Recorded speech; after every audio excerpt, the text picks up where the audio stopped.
But now we're going to the segment called My Wanderlust, and we have touched a little bit on these topics, just starting our interview, but we really want to get into what I mentioned, right? Like why travel is so important.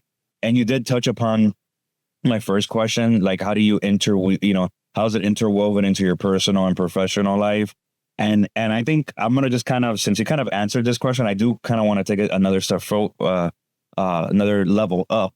How do you, because you do work travel, right? Like you travel a lot for work. It's work travel. I love your job. Yeah. I travel a lot for work.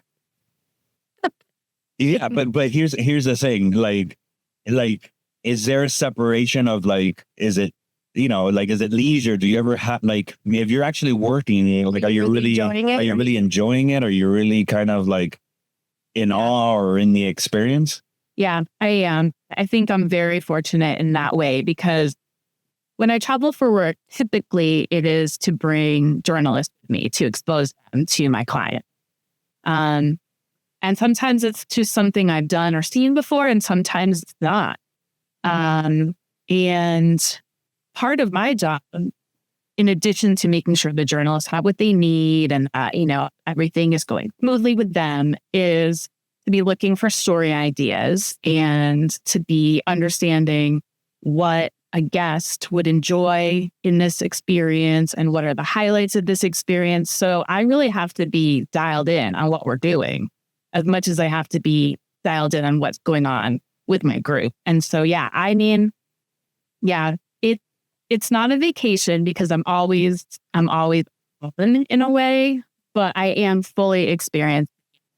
It's very enjoyable. It's the best kind of work. It's the best part of my job is when I get to travel, for sure. It's crazy because I do a lot of traveling too for my job, right? Like the production aspect. But the thing is that I don't enjoy it because, every day we have something that has to do with the production. So I'm, going around tech scouts, like, so it's not really, it's not like, right? Like, I think your job is the pleasure of it all, right? Like, exposing the pleasure, like you mentioned, to these journalists. And so you're lucky, you're blessed. You have really cool travels too, like pirate ships. I've already go a few times. Yeah, we talked about Star Clippers is one of my clients, and they sail through a fleet of 3 tall clipper ships that are based on historic clipper ships. So they look very authentic. They are very authentic, more modern, obviously.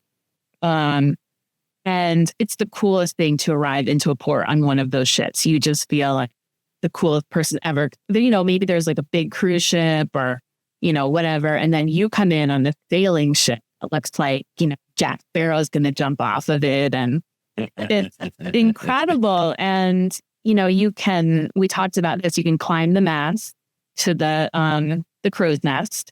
You're rigged in and everything. It took me 8 trips on Star Clippers to get up the courage to actually do it. But it was well worth it. I wouldn't do it. It was well worth it, but it took some talking to my, that's an experience. I would not have probably known about that product if they weren't a client. And I don't even know if I would be a cruiser if it wasn't for this job. My first cruise I ever did was when I started working in this current position. And we have a lot of cruise lines. We've always historically had cruise lines as clients. And like, oh man, like, what if it's not my thing? What if I'm sick? I had a lot of hesitation. And my very first cruise ever was a coastal cruise through Norway in wintertime. And my God. And I had no boots and I had no jacket. I had to go and buy a bunch of stuff. But it was incredible. I mean, it was very different. If you say like, I went on a cruise, people are going to picture like the Bahamas or, Mexico. No, I was in Arctic Norway and I loved it. And I was like, okay, this is for me. I want to do every kind of cruise. I'm all in.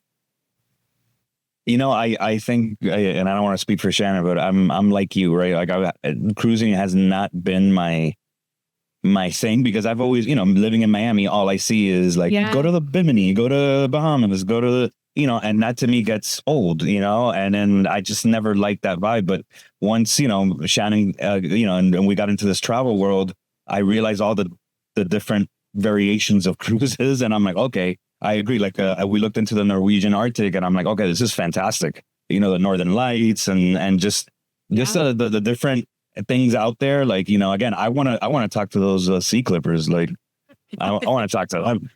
He'll go to the top. Right? But I'll definitely dress up like Jack Sparrow. Yes, there's. I will. Like pirate night. Yep.